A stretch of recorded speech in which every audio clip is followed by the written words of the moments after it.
There's a moment when you just know. The balance tips, the lights burn a little brighter, and the roar of the crowd begins to feel inevitable.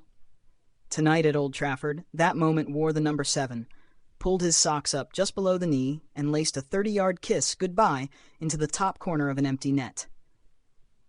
Mason Mount, of all people, became the poetic punctuation to a night that started tense and ended in a full-throated serenade.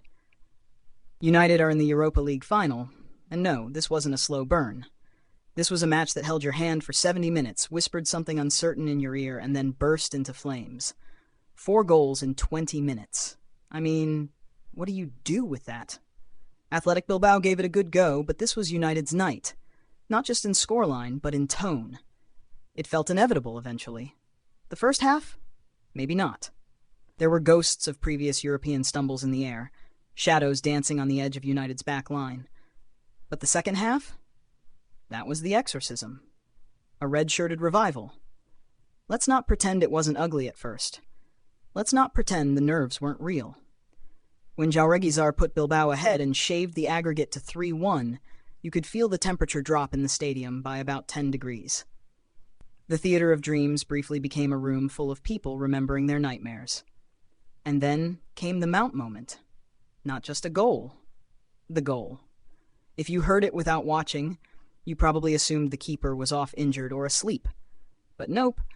Just caught out on vacation, strolling somewhere near the halfway line while Mount, with the cheek and clarity of a man in complete control of the situation, lifted the ball into orbit and down into the net. It was light. It was delicate. And it was absolutely brutal. That was the spark. From there, United pressed their fingers against Bilbao's ribcage and didn't let go. Casemiro's header, vintage Champions League era finish, the kind of thing you imagine seeing under the lights in Madrid. Then Højlund, poor thing, who needs these Europa nights like air, tapped in like a child unwrapping a birthday gift. And then, because apparently 3 wasn't enough, Mount again. From 30-plus yards, just to make sure we all remembered his name. There are games you win, and there are games you claim. This one? United didn't just win it, they put a banner on it, took a selfie, and mailed it to Bilbao with a nice little note. Sorry about the final being in your stadium. We'll take care of it for you. Mount was the heartbeat, the bow tie on the evening, the unexpected guest who shows up halfway through your party and turns the music up to 11.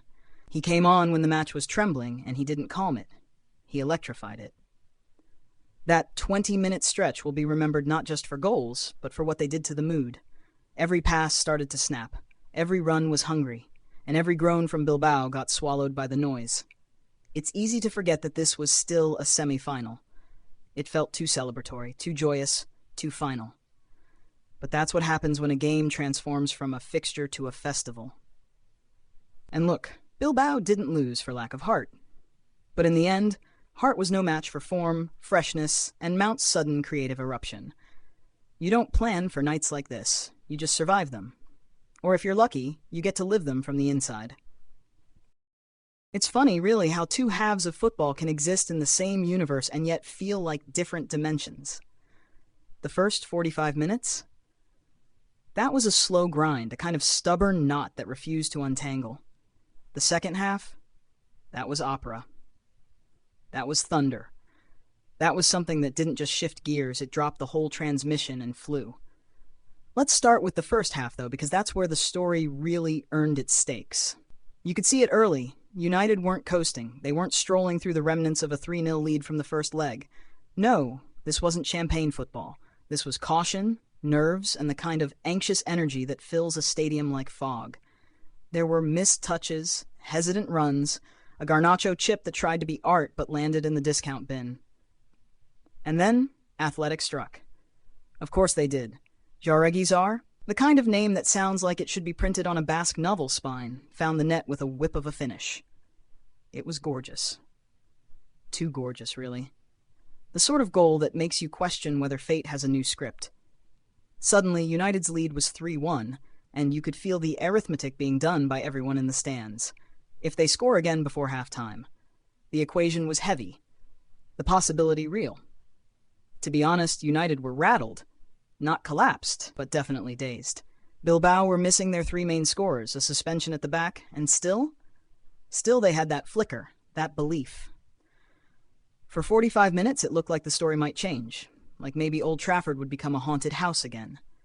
But the break came, and so did Mason Mount. It's almost cinematic, isn't it? When a substitute doesn't just join the game, but redefines it. Mount didn't jog on. He entered with intent, he brought tempo, timing, and this sense of clarity that had been missing. Within 10 minutes, he had buried the anxiety with a clean strike into the corner. It was quick, efficient, and beautiful in its finality. From there, the match flipped like a coin. Heads, United. Tails, well, you don't want to see what happened to Bilbao.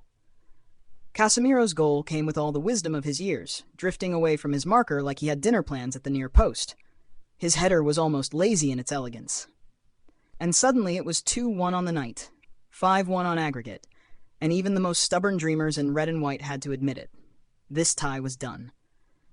And if there was any doubt, Hoagland's goal smashed it to pieces. Not because it was brilliant, because it was so wonderfully simple. The kind of tap-in that only shows up when your opponents have stopped chasing ghosts and started seeing them. And still, United weren't done. Because football, like life, has a cruel sense of theater. Mount's second goal wasn't necessary, it was dessert. It was a curled smirk aimed at every earlier whisper of doubt. The second half wasn't a comeback. It was a coronation. A flood of red shirts moving with rhythm and purpose, every pass a taunt, every run a dagger. Bilbao looked like a team that had climbed the mountain only to find the summit was still miles above. What United produced wasn't just football. It was an emotional response, an assertion, a kind of sporting righteousness that said, we are not that team you saw lose to Brentford, we are not the soft center you keep poking, not tonight. Tonight they were pure weight. And Bilbao? Just a team crushed beneath it. It's easy to talk about moments, goals, saves, red cards if you're lucky, but what stays with you long after the match ends, what settles in your chest, is the shape of it all. The push and pull, the way two teams throw everything they have at each other, and how one breaks while the other blooms. Manchester United versus Athletic Bilbao was never going to be a fair fight. Not tonight. Not with the tie already halfway buried after that 3-0 in Spain. Not with Bilbao missing their three most dangerous forwards. But still, they came. They came with bite, with grit, with the kind of quiet desperation that makes you dangerous, at least for a little while. And for that little while, they had it. They made United uncomfortable. They pressed high. They buzzed around midfield like they were allergic to stillness. They were brave. And when Jauregizar's goal hit the back of the net, it wasn't just a lifeline. It was a declaration that they would not roll over, that this would not be a procession. But football doesn't deal in declarations. It deals in execution. And this was where the cracks began to show. Bilbao had shape. They had moments. But they never had control. You could feel the cost of their absences, Nico and Inaki Williams, Oyhan Sanset. They weren't just missing players. They were missing the moments those players create, the acceleration, the final ball, the fear factor. What Bilbao had tonight was admirable structure, but no spark. A house with no fireplace. And when the oxygen ran out, they couldn't breathe. Contrast that with United, who almost stumbled into their own brilliance. The first half was static, stale. Garnacho, usually full of mischief and menace, looked like a kid trying to remember his lines in the school play. Bruno Fernandes, despite always showing, kept finding his passes eaten alive by Bilbao's midfield press. But then, Mount. Then rhythm. Then that invisible, unspoken shift in who was dictating the mood. From that point, United didn't just dominate. They danced. They turned Old Trafford into a ballroom, and Bilbao were invited guests who suddenly realized they didn't know the steps. Let's talk about the managers. Ruben Amorim, rarely expressive, let the smallest grin slip when Mount's long-range chip floated home. You could read the whole season in that smile. Pain, doubt, hope, and then finally relief. Ernesto Valverde, on the other hand, looked like a man trying to land a plane without an engine. Hands on hips. Blank stares. His team gave him 30 solid minutes of belief, and then disappeared into the grass. There's no shame in what Athletic did tonight. They came with the odds against them and played with heart. But sometimes heart isn't enough. Sometimes you need a player who changes the temperature of the room. A Mount, a Casemiro, even a Diallo, sneaking in off the bench like a silent thief and running chaos through the flanks. The teams told different stories tonight. Bilbao's was one of bravery, but also one of limits. They reached the ceiling of their effort, and it wasn't high enough. United's, a tale of rediscovery, of shaking off their domestic stumbles, putting on the European mask, and remembering what it means to command. One team bowed out with pride. The other marches on with purpose. The final awaits. Let's be honest. This wasn't about systems or tactics or formations on a clipboard. This was about people. Personalities. The kind of individual performances that either write headlines or hide behind them. Because when a game cracks open the way this one did, it's never because of shape. It's because someone took control of the pen. Mason Mount. Let's start and end there. What do you even say about a performance like that? He came off the bench like he had been bottled for weeks, maybe months. Like he had something stuck in his throat and finally decided to scream. His first goal, clean, clinical, full of that I do this for a living kind of confidence. His second, pure theater. The lift, the loft, the ridiculous audacity of it. 30 yards out, empty net, and the ball just floated like it knew where home was. Mount didn't just change the game, he redefined it. It was like the pitch slanted in his favor after he came on. He played with a kind of smoothness that looked choreographed, but wasn't. You don't rehearse goals like that, you feel them. Casemiro, what a strange, brilliant engine of a man. He spends most of the match looking slightly annoyed to be doing the basics, but when the big moments arrive, he turns into a craftsman. His header was a masterclass in timing, just enough power, just enough fade. That kind of subtle violence that midfield generals live for. He didn't dominate the game, but he didn't need to. He just arrived when it mattered.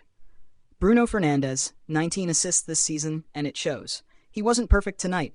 He gave the ball away more than he'd like, but he was there, constantly. Always an option, always baiting defenders, always demanding attention.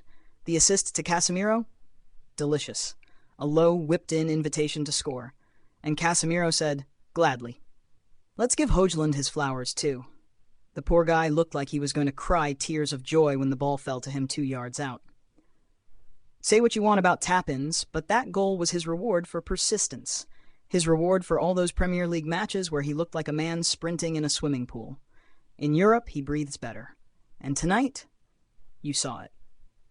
Amad Diallo. Quietly brilliant. He won't make many headlines tomorrow, but rewind the tape. Watch his movement. Watch the way he cuts inside like a scalpel. That assist to Højlund was served on a silver tray, but the timing was everything. He knew exactly when to release it. That's intelligence, not luck. Even the kids, Mainu, Amas, Yoro, every one of them looked like they understood the moment. They played without fear, without baggage. And that's what United need right now. Players who aren't dragging ghosts behind them. On the other side, Jorregizar, what a goal. What a hit. That wasn't just a moment of quality, it was defiance. The kind of goal that comes from someone who refuses to be edited out of the story. It deserved a better ending, but in isolation, it was poetry. Aguirre Zabala, though. Man, what was that? He had some sharp moments, but that giveaway to Mount, that was the moment the lights went out. You can't make that kind of mistake and expect to walk away clean. Mount punished him, and with flair. There was no mercy in that finish. Just cold, calculated revenge. Everyone else on Bilbao, they tried. And that's not a backhanded compliment, it's just the truth. Núñez had a strong game until the dam broke. Jallo had flashes. Berenguer was lively until he wasn't. But none of them had the thing that Mount had. That control over the temperature. Because that's what football really is, right? It's a weather system. And tonight, Mason Mount brought the heat. This has been Across the Pitch, over and out.